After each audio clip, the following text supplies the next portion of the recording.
Hi, everybody. Good morning, good afternoon, good evening, whatever time you're in.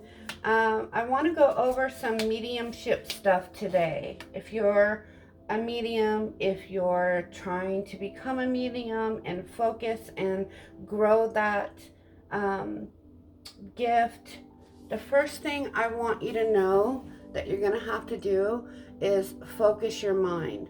You know, a lot of people, especially nowadays, they don't like to meditate. They find it very, difficult to meditate, right? Well, I will tell you that any good medium, you're going to have to master meditation, that mind focus, okay? Concentration and focus of the mind are keys to sustaining a strong link with the spirit world.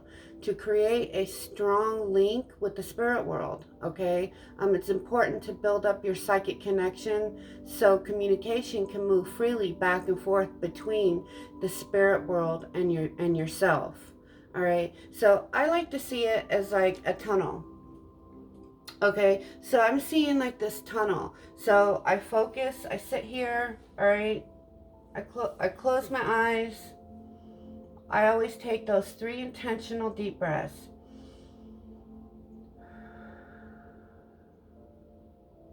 If you're doing this with me right now, you'll feel it.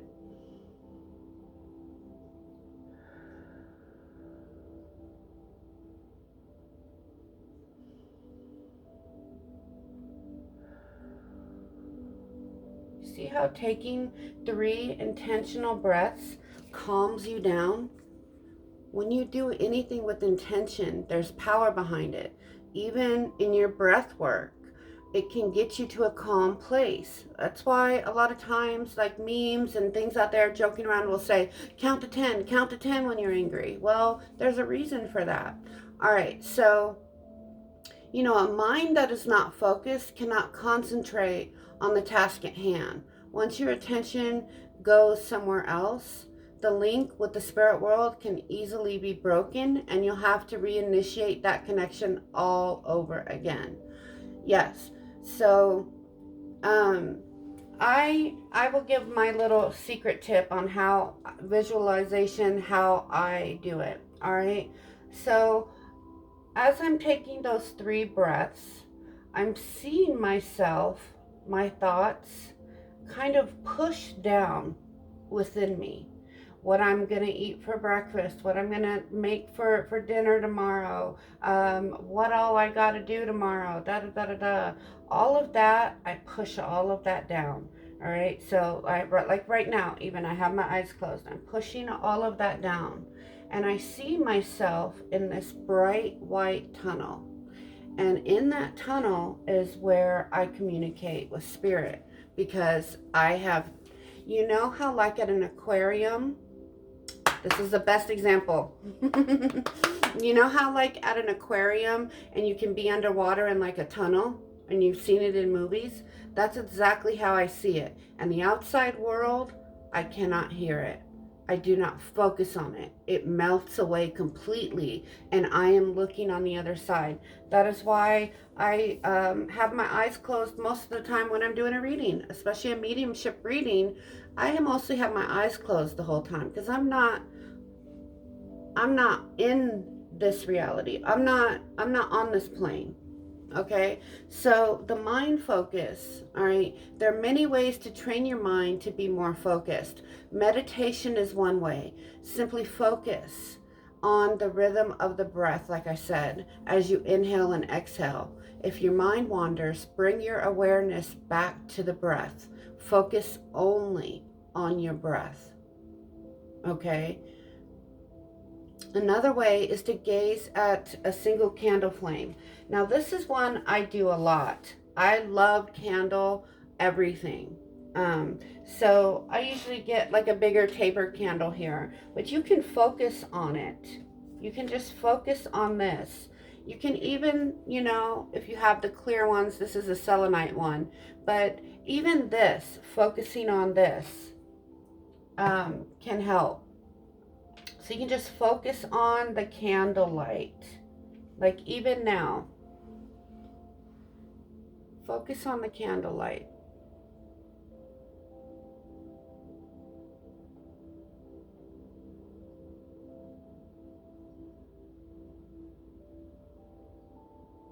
Focusing all your attention on the flame and thinking of nothing else. Um, focusing doesn't mean intense staring. It's more about placing your awareness on one single thing at a time.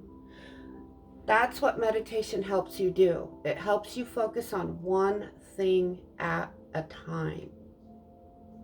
It makes you slow your mind down. You've got to make yourself. Because the minute you start meditating, what do? You start thinking of that time you're at the beach. Man, it's cold, it's wintertime. I wish I was at the beach. And your mind just goes do do do do do do do do do do do.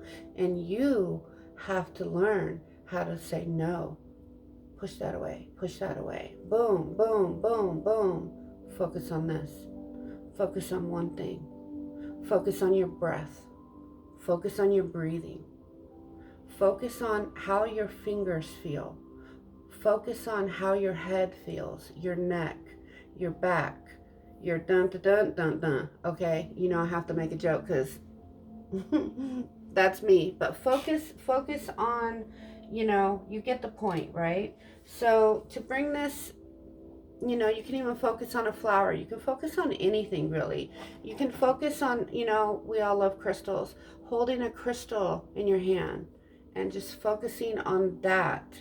That can teach you how to get into that receiving space. That's what I call it. All right, the next one is, what do you need to do?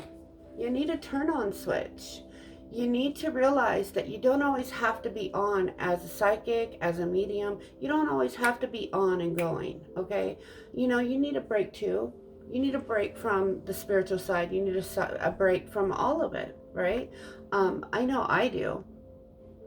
And so successful communication between the two realms occurs when, the medium is completely prepared in body, mind, and spirit, and ready to serve. Let the spirit world know that you're ready to work by having your own personal turn-on switch. Okay? So I have my own personal turn-on switch. I have a few. It depends on my mood for the day. But basically, I have my energy as that diamond bright white light. If you've ever had a healing with me, I preach and talk about that throughout. But I always see that kind of, and my energy just kind of opening up, like casting in that out. Okay, I'm very good at this because if I don't want to be bothered, I won't be bothered. It wasn't always like that, but it is now. Okay, I have complete control over it all. I can call spirits to me, and so can you. You just need mind focus. I almost wanted to say it like mind freak, but yeah, that's so not me. But anyway, the turn on switch. You can actually see a light switch and turning yourself on. Another method that I love is looking at this photo. We have 7 main chakras, 7 main energy centers, and I see that beam of light coming down through my head, opening up my crown, opening up my third eye, and just kind of lighting them all up, like boop, boop, boop, boop, boop, boop, boop, boop, boop, all the way down. So take your time choosing your personal turn-on switch. Or maybe you already have one. Once you start this practice, you'll realize what it represents. It's likely to become an important and fundamental part of your spiritual practice. That's what I say all the time. You have to have, as a medium, doing any type of like readings and helping others, you need to have a strong spiritual practice. A spiritual practice is grounding, releasing your energy, shielding, self-care. You have to have, gratitude and all of that. All right. So the next thing that I want to discuss is reaching out to spirit. Communication always benefits and enhances any relationship, and that includes the one with spirit. Many people believe that the only time to connect with spirit is when you want to link with those on the other side. In fact, you can link with spirit and the divine source anytime. They're there for you at any moment. They're there helping you whether you even think about them, always. At different times throughout the day, try to stop for a few minutes and reach out with your mind to spirit. It could simply be to reach out and say, hello, thank you, I love you, anything like quick like that. Or it could be a good time to ask a more specific question. You might choose to ask a question about a situation that's happening in your life, a story you saw or heard on the news, or something that's happening elsewhere in the world. You can ask them anything and they'll help you. And then you have to do one thing: be open and still and quiet to hear the message. Meditation teaches us how to be still. Meditation teaches us how to be quiet, guys. And that's what you need to be able to use any of your clear abilities to speak to spirit. Whether you're clairvoyant and you see the images, or you're clairaudient and you hear the images, or you're clairsentient and you just feel things, or you're claircognizant and you just know things. Okay? Those are the four main ones. Either way, you have to learn how to get into that still, quiet space, right? Sometimes the response might come right away, or it might just take a little while. The answer can come in many different ways, such as a sign, a symbol, part of a dream, or even a synchronistic event. Working with spirit is very much a partnership. Okay, and no matter what form of communication takes place, it's a vital part of the process. When you take the time to reach out to spirit, you're attuning yourself to a higher vibration and frequency, similar to a radio signal. Every time you connect with spirit, the stronger the connection becomes. So if you're trying to develop and get better at your mediumship, I'm telling you, you're going to have to just do the readings. You're going to have to ask people to practice. You're going to have to go and do that. That's what I did. I went in every group that would let me. I read photos. I read photos of loved ones. And that's what I teach in my mentorship program today. It is the backbone that made me the medium that I am today, is actually doing the work and learning how to connect with spirit.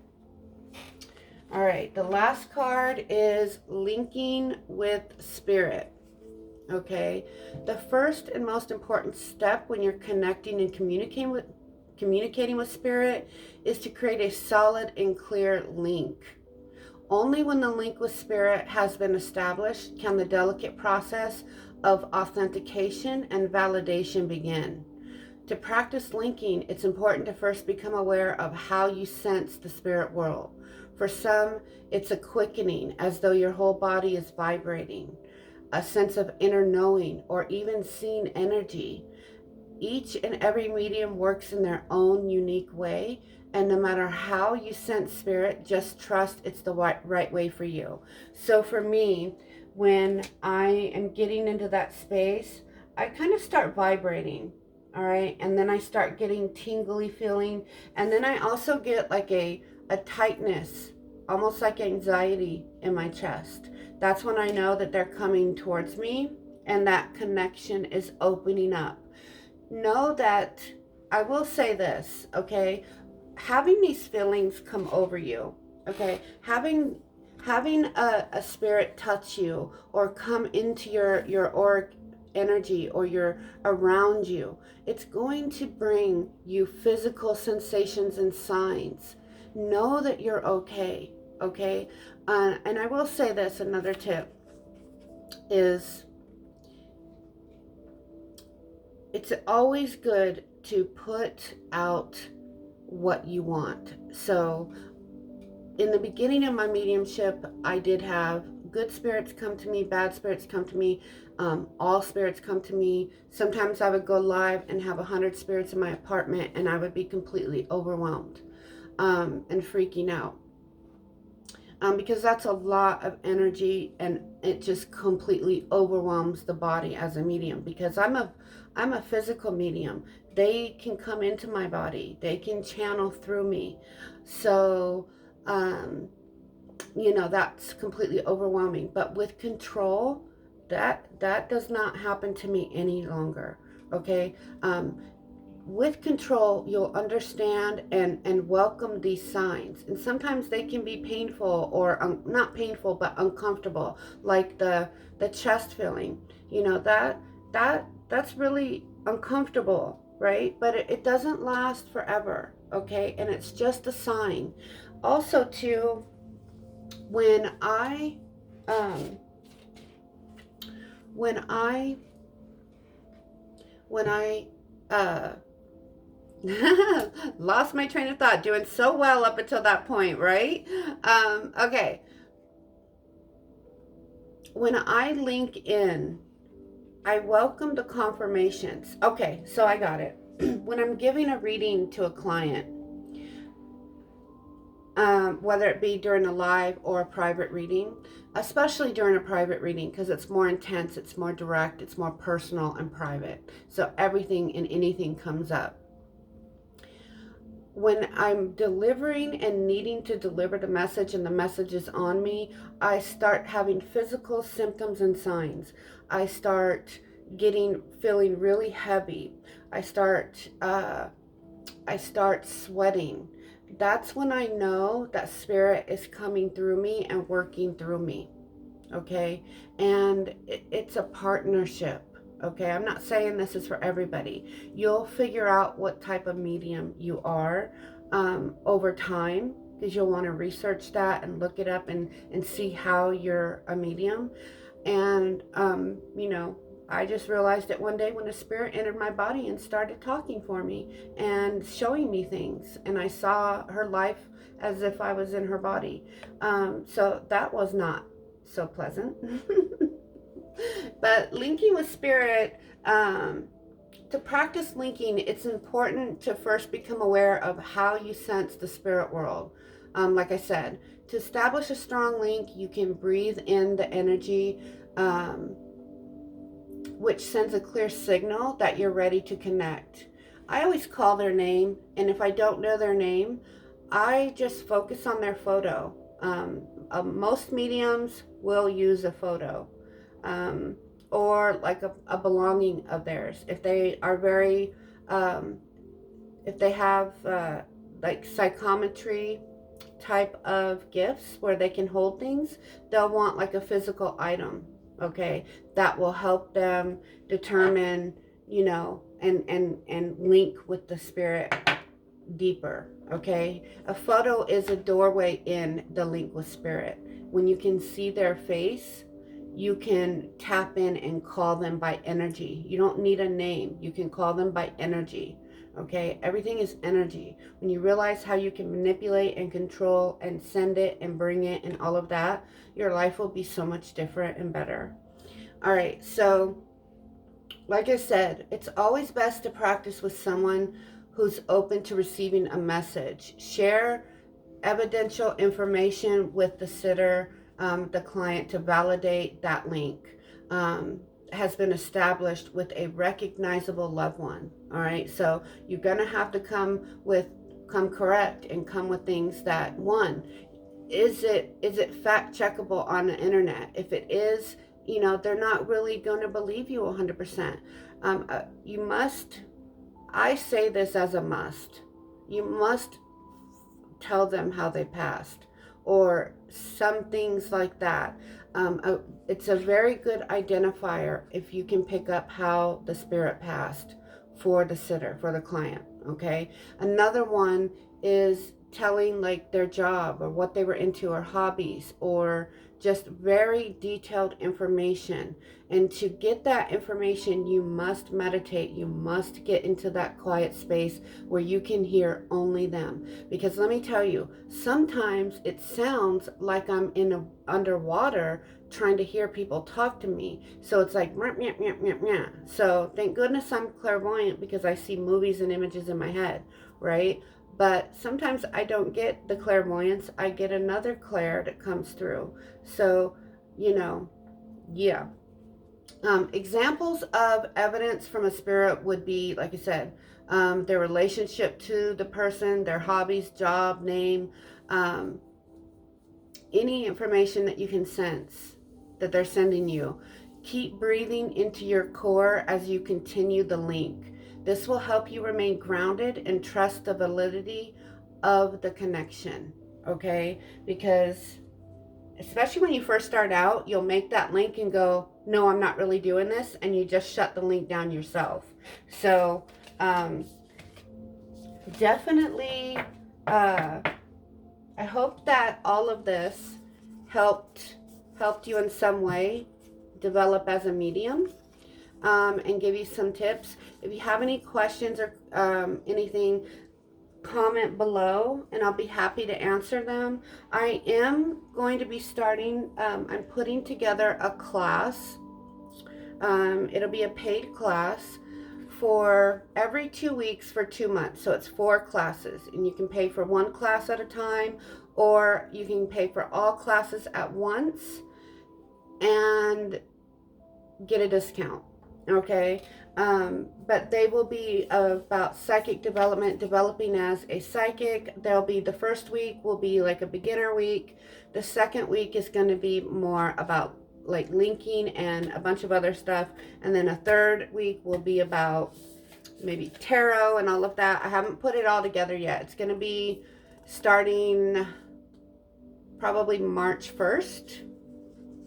I'll have it all together. It'll be video courses that are 90 minutes. So if anybody's interested, watch out for that. It's coming. It's coming. All right. Much love and blessings to all of you guys.